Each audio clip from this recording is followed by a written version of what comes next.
নমস্কাৰ বন্ধু বান্ধৱীসকল, এই মুহূৰ্তত আপোনালোকলৈ লৈ আহিছোঁ এক গুৰুত্বপূৰ্ণ খবৰ।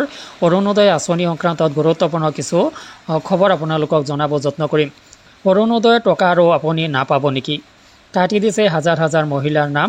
অৰুণোদয় আঁচনিৰ পৰা ইতিমধ্যে কৰ্তন কৰি দিয়া হৈছে ৰাজ্যৰ হাজাৰ হাজাৰ মহিলাৰ নাম।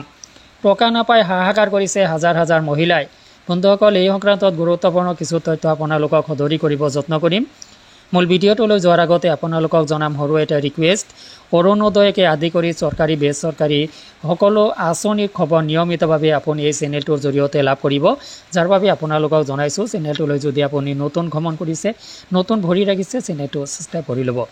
লগতে ভিডিঅ'টো যদি আপুনি ফেচবুকত চাইছে, অৱশ্যেই পেজটোত এটি ফ'ল' দি ভিডিঅ'টো বন্ধু বান্ধৱীলৈ শ্বেয়াৰ কৰি দিব। আহক বন্ধুসকল, আমি মূল ভিডিঅ'টোলৈ আগবাঢ়োঁ। অৰুণোদয়ৰ টকা আপুনি আৰু নাপাব নেকি? অৰ্থাৎ অৰুণোদয় আঁচনিৰ যিসকল এক্সিষ্টিং হিতাধিকাৰী আছিল, সেইসকল হিতাধিকাৰীয়ে অৰুণোদয় আঁচনিৰ ধনখিনি আৰু নাপাব নেকি? কিয়নো ইতিমধ্যে অসম চৰকাৰে অৰুণোদয়ৰ পৰা ৰাজ্যৰ হাজাৰ হাজাৰ মহিলাৰ নাম কৰ্তন কৰি দিছে। অৰ্থাৎ হাজাৰ হাজাৰ হিতাধিকাৰীৰ নাম কৰ্তন কৰি দিয়া হৈছে অৰুণোদয় আঁচনিৰ পৰা। তো এই ক্ষেত্ৰত আচলতে স্বয়ংক্ৰিয়ভাৱে যিসকল হিতাধিকাৰী অৰুণোদয় আঁচনিত ইনক্লুড হৈছিলে দ্বিতীয় পৰ্যায়ত, তেওঁলোকৰ নাম কিন্তু অৰুণোদয় আঁচনিৰ পৰা কৰ্তন হোৱা নাই। যিমান দূৰ সম্ভৱ, যদি আপোনালোকৰ কোনোবাৰ নামটো অৰুণোদয় আঁচনিৰ পৰা কৰ্তন হৈছে, ভিডিঅ' কমেণ্ট ছেকশ্যনত জনাব। সেইসকলক কৈছোঁ, যিসকলৰ নাম স্বয়ংক্ৰিয়ভাৱে অৰুণোদয় আঁচনিত ইনক্লুড হৈছিলে, সেইসকলৰ নাম যদি কটা গৈছে, তেতিয়াহ'লে এয়া কিন্তু আপোনাৰ কাৰণে এক দুৰ্ভাগ্যৰ বাদে আৰু একো নহ'ব। কিয়নো আপুনি আগতে এক হিতাধিকাৰী আছিলে, য'ত টকা লাভ কৰিছিলে, পুনৰ আপোনাক অৰুণোদয় আঁচনিত ইনক্লুড কৰাই লোৱা হৈছে। এইবাৰ যদি অৰুণোদয় আঁচনিৰ পৰা আপোনাৰ নামটো কৰ্তন হয়, তেতিয়াহ'লে আপুনি পূৰ্বৰ আকৌ সেই আঁচনিটোৰ হিতাধিকাৰী হ'ব পাৰিবনে নাই, ইয়াত প্ৰশ্নবোধক চিন এটা থাকিব। তো এইখিনিতে যিসকল হিতাধিকাৰী অৰুণোদয় আঁচনিৰ ধন এতিয়ালৈকে পাই আছিলে, সেইসকল হিতাধিকাৰীৰ নাম কিন্তু কৰ্তন কৰি দিয়া হৈছে। হাজাৰ হাজাৰ মহিলাৰ নাম অৰুণোদয় আঁচনিৰ পৰা কৰ্তন কৰি দিয়া হৈছে। আৰু যাৰ বাবে চলিত মাহত আপুনি অৰুণোদয় আঁচনিৰ ধনখিনিৰ পৰা বঞ্চিত হ'ব লগা হৈছে। বঞ্চিত হিতাধিকাৰীৰ মাজত হাহাকাৰময় পৰিৱেশৰ সৃষ্টি হৈছে। কিয়নো এই অৰুণোদয়ৰ টকাৰে তেওঁলোকে তেওঁলোকৰ পৰিয়ালটো পোহপাল দিবলৈ বা তেওঁলোকৰ নিত্য প্ৰয়োজনীয় সা সামগ্ৰী, ঔষধ পাতি কিনিবলৈ এক ধৰণৰ সকাহ লাভ কৰিছিল।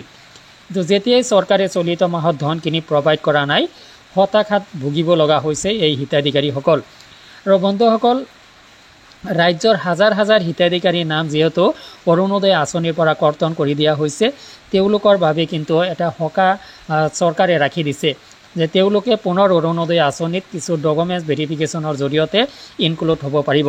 কিন্তু তেওঁলোকে ডকুমেণ্টছ ভেৰিফিকেশ্যনলৈ যদি ছাকচেছ হ'ব নোৱাৰে, কৃতকাৰ্য হ'ব নোৱাৰে, তেতিয়াহ'লে তেওঁলোকে অৰুণোদয় আঁচনিৰ পৰা বাদ পৰিব।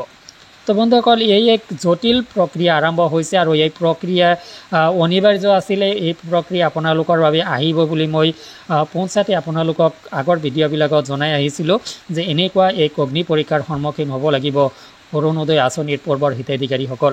যাৰ কাৰণে এই পৰীক্ষাৰ সময় আহি গৈছে। এতিয়া আপুনি অৰুণোদয় আঁচনিৰ টিকি থাকিবলৈ আপোনাৰ যোগ্যতা প্ৰদৰ্শন কৰিব লাগিব, অৰুণোদয় আঁচনিৰ অৰ্হতা আপুনি পূৰণ কৰিব লাগিব। তেতিয়াহে আপুনি অৰুণোদয় আঁচনিত ইনক্লুড হৈ থাকিব পাৰিব। তো বন্ধুসকল, এই ভিডিঅ'টোৰ সংক্ৰান্তত আপোনাৰ যদি কিবা মতামত আছে, ভিডিঅ' কমেণ্ট ছেকশ্যনত জনাবলৈ নাপাহৰিব। বন্ধুসকল, অৰুণোদয় আঁচনি সংক্ৰান্তত লেটেষ্ট আপডেটবোৰ মই দি থাকিবলৈ যত্ন কৰিম। যাৰ বাবে পুনৰবাৰ কৈছোঁ, চেনেলটোলৈ নতুন ভৰি ৰাখিলে চেনেলটো ছাবস্ক্ৰাইব কৰি ল'ব। আজিলৈ এৰিছোঁ, ধন্যবাদ।